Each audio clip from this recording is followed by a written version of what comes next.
Hi అందరికీ. ఈరోజు మీకు అందరికి ఒక హ్యాపీ న్యూస్ చెప్తున్నానండి. ఈరోజు మన హైదరాబాద్లోనే బేగంపేటలో కొత్త రైల్వే స్టేషన్ ఇనాగరేషన్ అయ్యింది. మహిళలతోటి నడిపించే కొత్త రైల్వే స్టేషన్. ఈ ప్రోగ్రామ్ని మన ప్రధానమంత్రి మోడీ గారు వీడియో కాన్ఫరెన్స్లో వచ్చి ఇనాగరేషన్ చేశారు.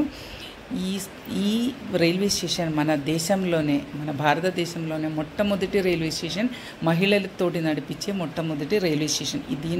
ఇదేనండి దాని స్పెషాలిటీ. సో మన మహిళలందరూ గర్వపడాల్సిన విషయము. మన మోడీ గారు యుద్ధంలోని కాదు, ఏ వర్క్లైనా కూడా మహిళలు ముందుకు ఉండాలి, అందరితో పాటు సమానంగా ఉండాలని ఆలోచనతోటి ఇలాంటిదన్నీ చేస్తున్నారు.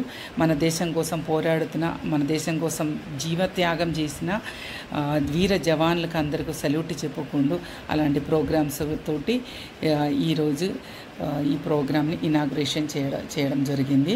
సో మనం అందరం గర్వంగా